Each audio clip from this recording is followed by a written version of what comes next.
क्रांती news, आवाज सर्वसामान्यांचा।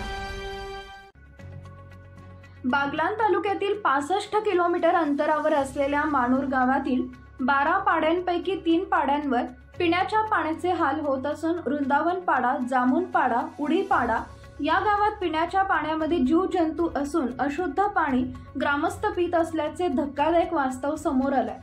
भारत स्वातंत्र्य होऊन जवळपास 75 वर्ष होऊन गेली तरी खेड्यापाड्यातील लोकांचे जीवनमान सुख संविधानाने परिपूर्ण झालेलं नाही। या पाड्यांमध्ये फक्त नळ कनेक्शन नावाला आहेत, पण अजून एकही नळाला पाणी आलं नाही। उन्हाळ्यात पाणी भरायला महिलांना 2 किलोमीटर अंतरावर जावे लागते। एवढे अंतर कापून सुद्धा पाण्याचे त्या ठिकाणी नंबर लावावे लागते, म्हणजे घरातील एक सदस्य दिवसभर पाणी वाहण्यासाठी राहतो अशी बिकट परिस्थिती आहे। व आज रोजी पिण्याच्या पाण्यात माती जंतू पडलेले आहेत, तरी हे पाणी नाईलाजाने ग्रामस्थांना प्यावे लागत आहे। अशी परिस्थिती या ठिकाणी निर्माण झाली आहे।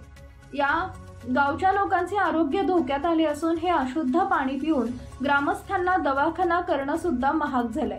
ही वास्तव परिस्थिती प्रशासनाने समजून पिण्याच्या पाण्याची व्यवस्था करून ग्रामस्थांना या बिकट परिस्थितीतून बाहेर काढावे अशी विनंती ग्रामस्थ करत आहेत। सदर या ठिकाणी राजेंद्र चौरे यांनी पाड्यांवर भेट देऊन ग्रामस्थांशी संवाद साधला।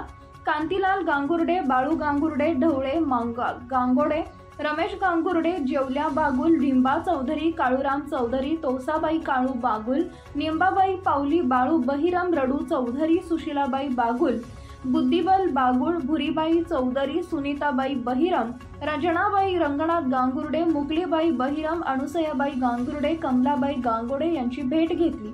यावेळी सत्य परिस्थिती जाणून घेत पिण्याच्या पाण्याची परिस्थिती गंभीर आहे, तसेच या परिस्थितीकडे आरोग्य विभाग आणि संबंधित विभाग हे लक्ष देत नसून त्यांना नागरिकांच्या आरोग्याचं काहीही देणं घेणं नाही अशी परिस्थिती निर्माण झाली आहे। तरी प्रशासनाने नागरिकांच्या पिण्याच्या पाण्याची तात्काळ सोय करावी, अन्यथा ग्रामस्थांना घेऊन मोठे जन आंदोलन उभे करू असे चौरे यांनी सांगितले। महाराष्ट्र क्रांती न्यूज साठी प्रतिनिधी वामन शिंदे, सटाणा। हेच पाणी प्या ना आणि आम्हाला जातो सगळं घाण पाणी प्यायचं आम्हाला तर असं 8 दिवस नाही तर आम्ही दवाखाना जातो, थोडा दवाखाना करतो, दवाखाना पैसे मिळायला पाहिजे ना। आम्ही गाव हे काय पिक काहीच पिकत नाही, आम्ही कोरड आम्ही वर जागी राहिना औषध द्या नेसाला पाणी एवढा दिवस पंचायतवाला सांगा पाणी द्या एक नाही पाणी कोणी नाही वर माणूस तेवढी हिर काढी आणि फक्त घरासमोर ज्या पैसा खाणार त्या घरासमोर जातात आणि तिथं टाकी बांधते ती बी तशीच पाणी घरासमोर नळ्या काढते त्या तशाच पाण्यात हे सारखं बोलायला पाहिजे का, बोलायला पाहिजे ना। एवढा दिवस घेतात आम्ही येऊ या मैली एवढी वय गया तरी असं पाणी नाही मिळेल। एवढा पोऱ्या माणूस मोठला इग्यात हे सारखा एवढी बॅग खाल नाही का, फक्त निवडाचा पुऱ्यात पाय पडा जो अंग नाही जाऊ त्याला सुद्धा पाय पडतात आम्हाला निवडी द्या आणि कोणी नाही काय ते पाणी नाही का काय नाही। आम्ही एवढा हाल करायला आम्ही बैल सारा पाणी नाही मिळत, आम्हाला पिवायला पाणी नाही, अवश्य पाणी प्यायचो तर आम्हाला काय ती वर पाय पडताना आता कोणी सुद्धा नाही आम्हाला मिळत। काय ते मोठमोठला येणे सांगता तुम्हाला बा 8 दिवस पाणी 8 दिवस होय की आता 8 दिवस वरी सगळं आम्ही वाट येते बा आजच पाणी सकाळच पाणी काय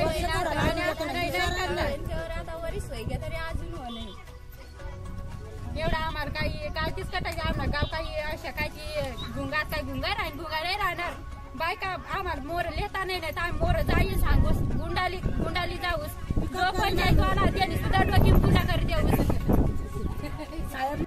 मानूर बिरनावन या गावात बघा या ठिकाणचे जे कार्यकर्ते आहेत आमचे मित्र कांतीलाल गांगुर्डे यांनी मला वारंवार फोन करून सांगितलं की सर आमच्या गावाला पिण्याची वाईट परिस्थिती आहे। मला असं वाटत होतं की असेल बा, पण त्यांनी दाखवू राहिले की हे बा इथं 2 फुटाचा खड्डा आहे आणि त्या खड्ड्यामध्ये पावसाचं जो पाणी येतंय ते पाणी पिऊ राहिले, म्हणजे अक्षरशः त्याच्यात आज जंतू पडलेले। आणि भारताला स्वातंत्र्य होऊन जवळपास 75 वर्ष होऊन गेले। 75 वर्षात आमच्या आदिवासी बांधवांना आजही न्याय मिळत नाहीये। आमदार येतात, लोकप्रतिनिधी येतात, असे विविध या ठिकाणी प्रतिनिधी येतात, बिसलरीचे पाणी पितात, पण या ठिकाणी लोकांना पिण्यासाठी पाणी नाहीये। सगळ्यात वाईट परिस्थिती आहे, शोकांकित आहे। हे आमदार खासदार आतापर्यंत इथं बोरसे परिवार असेल, याच्यानंतर चव्हाण परिवार असेल, यांनी जवळपास 40 वर्ष या बागलांमध्ये सत्ता भोगलेली आहे. आणि ही सत्ता बघून सुद्धा या ठिकाणी लोकांना पाणी पिण्यासाठी जर मिळत नसेल, भेटत नसेल, ही सगळ्यात वाईट परिस्थिती आहे. हे त्यांना अजून कळलं नाही आणि ते म्हणतायत की बागलांमध्ये आम्ही भरपूर विकास केलाय. हे विकास आज दिसतोय की हे लोक जे आहे ते पावसाचे पाणी, ते 2 फुटाचे जे खड्डेमध्ये भरलेले ते पाणी पिऊ राहिले. हे जनावरांना गुरांना सुद्धा असं पाणी पाजलं जात नाही, ते हे लोकांना पाजलं जातं. हे सगळ्यात वाईट परिस्थिती आहे. आणि लोक म्हणतायत अच्छे दिन आने वाले. हे कुठले अच्छे दिन चांगले दिवस आहेत काय? सगळ्यात वाईट परिस्थिती आहे. आणि बघा ते म्हणून राहिले की उन्हाळ्याच्या दिवशी इथं कुठं नाला आहे की 2 किलोमीटर नाला आहे, तिथं त्यांना सकाळी जावं लागतं आणि ते रांग लावावं लागते. रांगेत जाऊन ते पाणी आणावं लागतं. इतकी वाईट परिस्थिती आहे. आणि त्या पाणीमध्ये सुद्धा जंतू पडलेले आहेत असं ते म्हणतायत. तेव्हापासून चालताय तुम्ही 2 वाजे 3 वाजेपासून आम्ही नाला पाणीला पण जातो. लांब किती आम्हाला जाणं पडत. 1-2 किलोमीटर तिथं जायला तेव्हा पाणी भरायला तिथून यायला आम्हाला 2 तास होऊन जातात. पाणी द्यायला पाहिजे ना आम्हाला. पाणीला जायचं 6 वाजे घरी पुरजा, अजून 4 वाजेला येणं पाणीला जायचं, 6 वाजेला घरी पुरजा.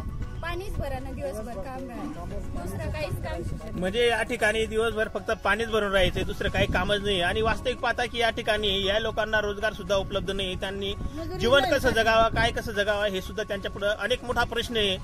तरी शासन दरबारी आम्ही अशी मागणी करतोय की हे सगळे शासनाने सोडावं आणि यांच्याकडे लक्ष द्यावं असं मी विनंती करतोय. धन्यवाद. अशाच नवनवीन बातम्या पाहण्यासाठी आमच्या महाराष्ट्र क्रांती न्यूज या YouTube चॅनलला लाईक करा, सबस्क्राईब करा आणि बेल आयकॉनला प्रेस करा.